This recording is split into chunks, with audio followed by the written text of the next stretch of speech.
Beers with Chad. Yeah, so I had 4 different powerlifters compete at the Arnold. Marissa Inda, Kristen Dunsmore, Walker Bradshaw, Joanne Ada. They competed in 3 different events, and 2 of those events, the Pro American, where Kristen was lifting, and the Grand Prix, where Marissa was lifting, were happening simultaneously. And then Walker and Joanne competed at the Raw Challenge on Friday. So it was, so right off the bat, three events there. And I believe that there's actually 6 different powerlifting events, USAPL events at the Arnold. There is the Raw Challenge, the Pro American, and the Grand Prix, all full power meets. Then there is a push-pull meet on Sundays, and a bench-only meet and deadlift-only meet. So 6 different events going on. There's also an XPC meet, like down the street around the corner, but it's at the Arnold. But I'm just gonna be talking about how the USAPL structures things. So the first time I went to the Arnold to coach Marissa there was only one meet. It was just the Raw Challenge. So everyone who was anyone was pretty much doing that. There was the Raw Challenge plus the bench only and the deadlift only. So that was Marissa, Jen Thompson, Bonica, the whole gang. And then 3 years ago, so the 2016 Arnold, they introduced the Pro American. And at that point, I got a little bit confused, because this one meet was invitational, Pro American. It was called Pro, which to me implies money, and there was prize money. But if one meet is a pro meet and the other meet is not a pro meet, then I would think that we wouldn't want to have prize money at both meets. So, but they still had prize money at the Raw Challenge. So that 2016 goes on that way, and there was people who I thought competed at the Raw Challenge who should have been in the Pro American, and whether they opted out of one or the other, people who would have gotten maybe 4th or 5th at the Pro American were instead of winning the Raw Challenge and winning prize money. So that's when I started to see a problem arise there. Then the next year, 2017 Arnold, they introduced the Grand Prix, and the Grand Prix was this feature event on the Rogue Strength stage inside the expo, separate from everything else, separate from all the other meets. And that was 4 raw men, 4 raw women, 4 single ply men, and 4 single ply women on this big stage. Thousands of people watching. Very, very cool event, very competitive. Also prize money. So we have the Pro American, we have the Grand Prix, and we have the Raw Challenge. In addition to that, we have the Pro Deadlift, Pro Bench, and then this push-pull meet. So there's a lot of stuff going on there. And this year we had incredible lifting, all around. At the Pro American and the Grand Prix, phenomenal lifting. Jen Thompson, new world record total. Ray Williams, new world record squat. Maria Hati, huge numbers. Heather Connor, the highest Wilks ever in the IPF. Marissa benched a new American record. Jen Milliken doing Jen Milliken stuff, being strong as hell. Isabella von Weisenberg, new squat record. Taylor Atwood, huge numbers. Keith McConey, huge numbers. Huge numbers going on all over the place, literally and figuratively. Literally, they were all over the place. They were spread out into different meets happening at simultaneous times, causing fans to have to decide which one they're going to watch. And if they're in person at the Arnold, you might say, well, if I'm on my computer, I'll just have 2 windows open with a live stream on each one. Well, the Grand Prix didn't have a live stream, so a lot of problems arising there. They're dividing up the fan base. They're dividing up the prize money. All told, there was $42,000 of prize money for powerlifting at the Arnold, for USAPL powerlifting at the Arnold. I'll just when I'm talking about powerlifting, I'll basically never be talking about the XPC. So $42,000 of prize money, but it's split up between 5 different meets with prize money. I don't think that the push-pull meet does, but maybe it does as well. So in that, you probably had 1, 2, 3, maybe 30 different people win prize money. And you might, some people might think, oh, that's great, more people won money. But from my standpoint, it's like there are people winning money who are not the best powerlifters there. So before I get into how I would want to structure things, I would set it, I want to say that powerlifting is the total. The sport of powerlifting is squat, bench, and deadlift combined. It is not just squatting, it is not just benching, it is not just deadlifting, it's not benching and deadlifting together. It is all 3 combined. That's the sport of powerlifting. At the Arnold, the biggest stage that American powerlifting has, we should do the best job of showcasing the best powerlifters. And the way that I propose to do that is as follows.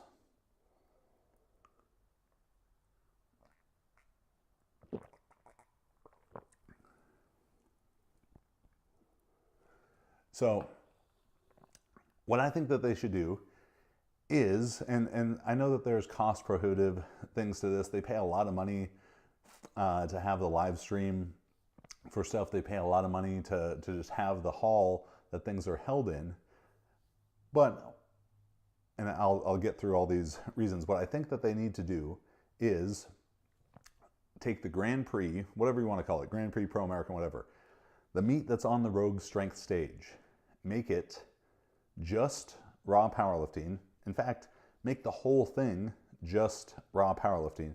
Because while I definitely respect the lifting that Blaine Sumner and Natalie Hansen and Kimberly Johnson and stuff do, no one really gives a shit. All right, no one gives a shit about single ply powerlifting in America. I know worldwide it's as big or bigger even that. Particularly on the men's side, the single ply powerlifting, the IPF is extremely competitive and extremely high level. People don't care about it in the US. This is pretty easy to see because I'm at the meets. I hear the cheering. I see what people are watching. It's not a big deal. And in the USAPL and IPF are always talking about, well, we're trying to go to the Olympics. You can't have single ply powerlifting and raw powerlifting and ever hope to go to the Olympics. So choose one, and if you ever want to go to the Olympics, choose the raw powerlifting. It's never going to happen, but if you even want them to begin to think about that, go with just the raw lifting. That's where the most competitive lifting is. Yes, there's extremely strong people in the single ply lifting, but on the Grand Prix stage, Marissa, who didn't even have her best day, out-totaled the 52-kilo single-ply lifter who was competing there. It's confusing to the fans. Our weightlifters, our Team Juggernaut weightlifters who were there watching, were confused, like, why are some people walking out to the bench like this? What's going on? It's just, and then you throw Jen Thompson in, who's benching as big of weights as, she was benching bigger than 2 of the single-ply lifters. Then it's just further confusing.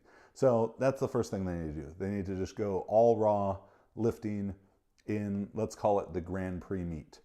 Right now they're constrained by time in the stage that they use, but my next suggestion is to avoid the time constraints of having this one stage and the cost that's associated with it.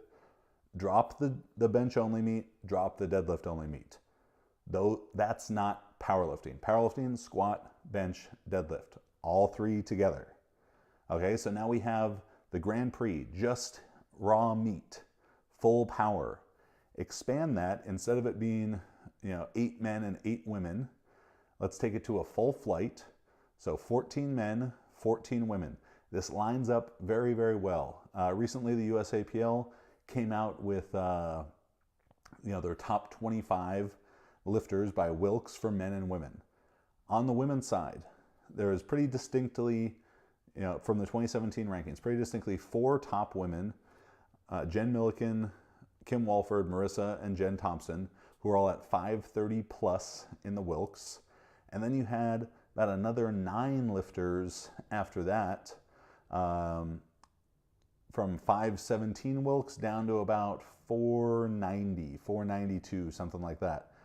So that's one great flight of female lifters. That's 13 lifters right there. Maybe someone's hurt, maybe whatever. You either bring another American along, you invite a couple international lifters as they have. This year they had Isabella von Weisenberg. They had Maria Hatti in the Pro American. Last year was Liz Craven. So you have one full flight, 14 lifters, 14 men, 14 women, raw, full power. You extend the time on the stage from the 2 or 2.5 hours that it is right now, and it's going to end up being 3 or 3.5 hours. It's not going to cost them more. It's just going to get reallocated a little bit because they're not going to pay for the time on the stage the other days. So you have Saturday morning, Grand Prix, whatever you want to call it, the biggest meet by Wilks with the biggest lifters. All of that prize money, $42,000 that they gave out this past year, gets consolidated all to that meet. All right, you pay for the live stream for it. USAPL and IPF do phenomenal jobs with their live stream. Incredibly professional, well done. But they didn't have a live stream for the Grand Prix. 2 years in a row, they didn't have a live stream for the Grand Prix, where the best lifters are. All right, and no offense to the people doing the Raw Challenge, but the Raw Challenge, saving the push-pull meet, there is the lowest level of competition there, but they're live streaming the Raw Challenge, but not the Grand Prix. People want to see the Grand Prix lifters. So take that money, redistribute it, live stream this Grand Prix meet, full sessions, the great lifters that they have, and showcase them to the fullest. Take that $42,000 of prize money. You might think, well, that's coming from sponsors. So you can, SBD sponsored the Grand Prix and the Pro American. That probably cost them about 20 G's to do, and then it was A7 sponsoring the Raw Challenge, and I'm not sure on the bench and the deadlift, but different sponsors there. You can have one title sponsor, SBD Grand Prix, and then the Grand Prix squat presented by blah blah blah, the Grand Prix bench press by another company, the Grand Prix deadlift by another company. Take that $42,000 and split it up, 21,000 of the men, 21,000 of the women. Very simple breakdown there would be 10,000 for first place, 5,000 for second, 3,000 for third, 2,000 for fourth, 1,000 for fifth.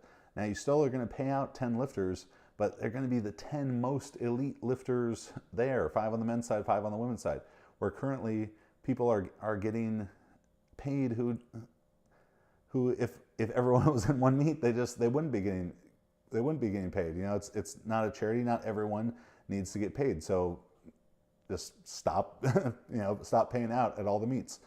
And then you can add bonuses. Let's maybe take the numbers down a little bit. I just did that because it adds up to 42,000. But take a little bit off those prize monies and make them bonuses for biggest squat, by total pounds or by Wilks or both, biggest bench, biggest deadlift. So then you still satisfy the idea of the single lift specialist to a bit of a degree, like they do with the bench and like they do with the squat. But as a whole, I feel that the USAPL and IPF greatly overemphasize single lift performance over the total, the sport of powerlifting, the total. At Worlds last year, Marissa, world champion, 0 world records she doesn't have any world records in a single lift. Only the world record in the total, aka the sport of powerlifting, the only thing that matters.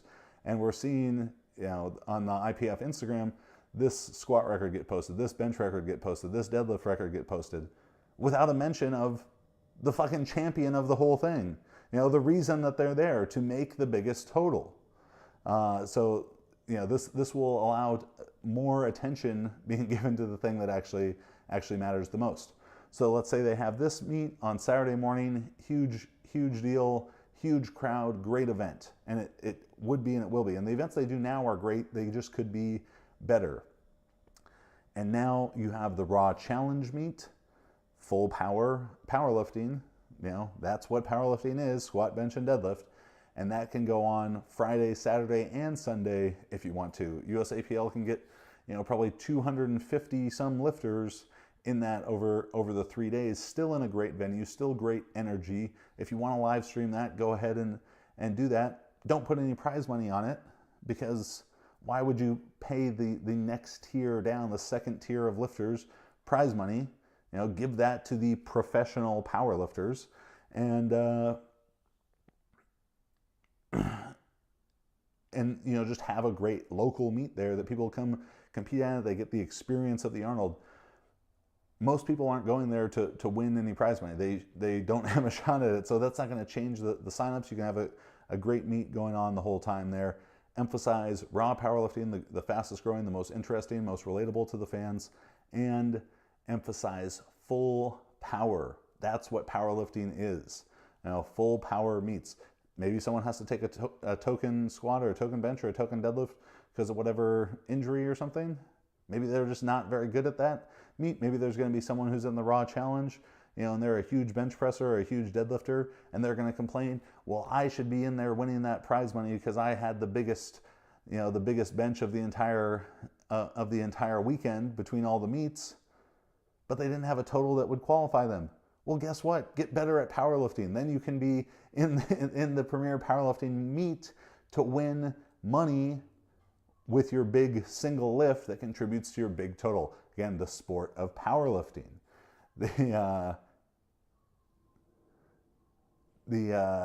So that's kind of my thoughts about that. We need to consolidate, focus on raw, focus on full power, showcase the best lifters with the live stream. Totally unacceptable, and I understand that it's very expensive, but you gotta put those biggest lifters on the live stream and showcase your sport the best way possible. See those great head-to-head matchups.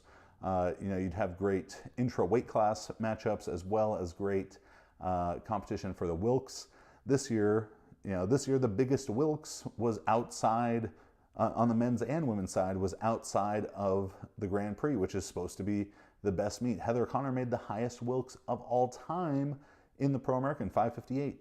You would have had her with the 558 Wilks going head-to-head with Jen Thompson with 549, with Marissa at 539, with Jen Milliken in the high 530s, Maria Hati with something, another huge number in the Wilks. So you want to get them all in the same place, make it the best event possible for the spectator, for the athlete, to showcase the sport, all that good stuff. So pretty straightforward, I think, but they never listen to me, so we'll see.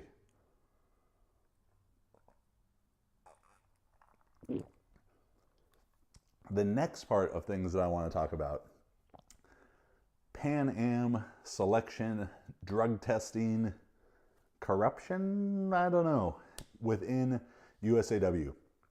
So also at the Arnold, we had the Pan Am trials session for weightlifting. Team Juggernaut had 4 athletes competing there: Justin Meyer in the men's session, Alyssa Ritchie, Kiana Welch, and Alexandra LaChance in the women's session. Max and I talk about this topic a bit more in depth in next week's episode of The Jug Life, so make sure to check that out on YouTube, iTunes, Spotify, Stitcher, iHeartRadio, and thejuglife.com. But what I specifically want to talk about it more is that there was no drug testing of any of the Pan Am session athletes. But there was drug testing there. USAW was there. They tested athletes in the regular American Open Series 1 sessions, but didn't test anyone from the Pan Am trials session. That's problematic for several reasons. CJ Cummings snatched an American record. He needs to be drug tested when that happens. I'm not trying to insinuate in any way that CJ Cummings is on drugs. I 100% think that he's clean, and he should be given the opportunity to show that he is clean by being drug tested. The record should not count if the athlete is not drug tested. Something the USAPL does really, really well: you break a world record, they drug test you every time, guaranteed. In international weightlifting, there's certain standards of what meets records can be broken at, and doping control is part of that.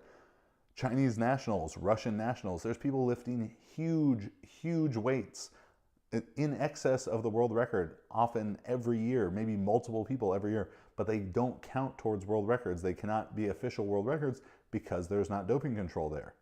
So why would the U.S., as you know, who holds themselves up as this shining light of doping control and everything, you know, and USADA and all that stuff, the clean sport and everything, how can we not test our athletes breaking records? So, and those athletes breaking records should be tested. They should want to be tested and prove their cleanliness in that. One of our athletes, Kiana Welch, snatched 109 kilos, which would have been a new American record. She got 3 reds on it. I'm still not sure how or why. That's a topic, again, that we cover in next week's Jug Life. But if that 109 snatch for the new record for Q would have counted, we would have wanted her, we want her to be tested. We want to show she's lifting these weights and she's clean. So that's problem number 1. Problem number 2 is that there is an athlete in the Pan Am session eligible to make the Pan Am team who has not been tested in all of 2017 or all of 2018 by USADA. Maddie Sasser was an Olympian in 2016 for the Marshall Islands. She has now been, from what I've been told, given expedited citizenship to the United States to lift for the USA. As far as I know, she will be representing Team USA at the Pan Am Games, and in the USADA database, 0 tests. 0 tests for 2017, 0 tests for 2018. Certainly was not tested right after the competition at Pan Am's. Maybe they got her some other time, and that test will be posted within the next week, but 0 tests. It is a requirement. It is in the bylaws for international team selection by USAW. An athlete must be in the registered testing pool for 6 months prior to being selected for international competition. And I'm not to say that she hasn't been in the registered testing pool, but she hasn't been tested. So what the fuck good is it to have an athlete in the registered testing pool if you're not testing them? Especially if the athlete is suspicious. All right, I'll say suspicious. And I've been told by some higher-ups in USAW that she's being allowed to be eligible for the team because of being in the whereabouts program for the Marshall Islands. Well, we've been told, Max and I have been told by dozens of people that she's been living and training in Montana, where Max knows all the people. I mean, it's his fucking name, so he's basically the governor. That she's been living and training in Montana. And do you think that the Marshall Islands anti-doping program, which God knows, you know, how corrupt and small and inept it is traveling to Montana to test an athlete for out-of-competition testing, an athlete that's not even going to compete for them anymore? Of course not. That's a ridiculous thought. So to have an athlete being put on the team with 0 tests, even if she was in the registered testing pool, is an egregious error by USA Weightlifting.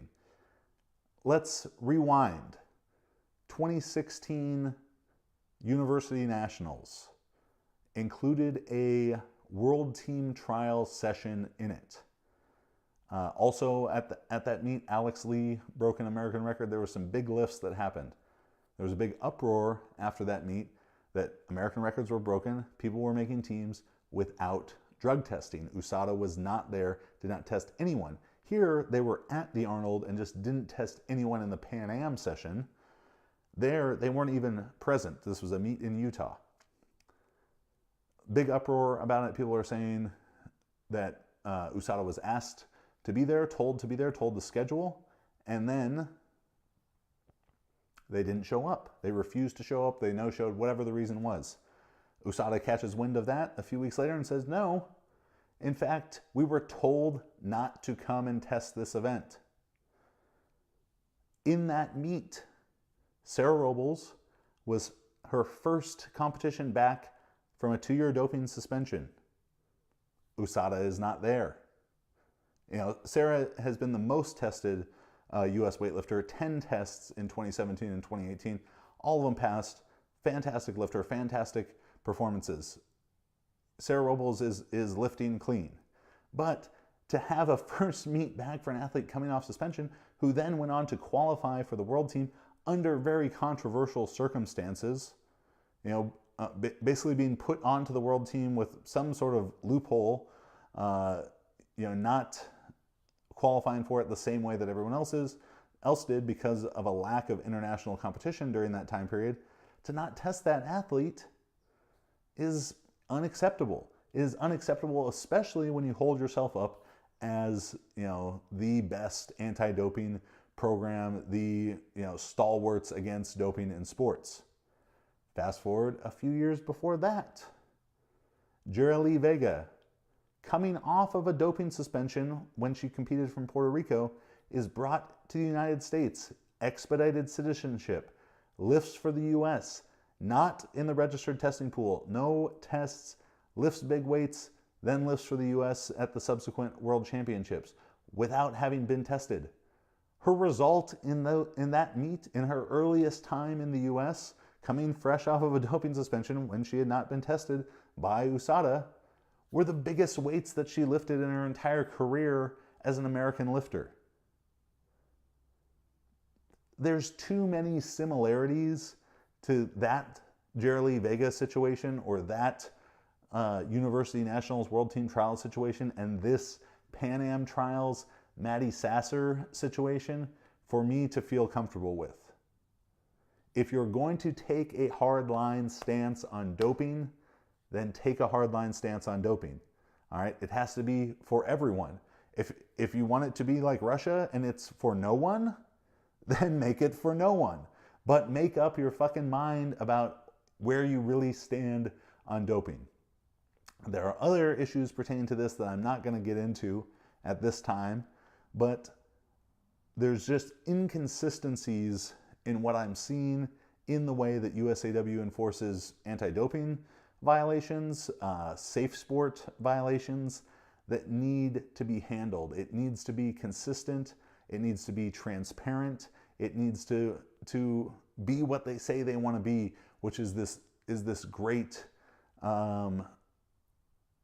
is this great fighter against doping in sports. So if you say you want to be that, be that.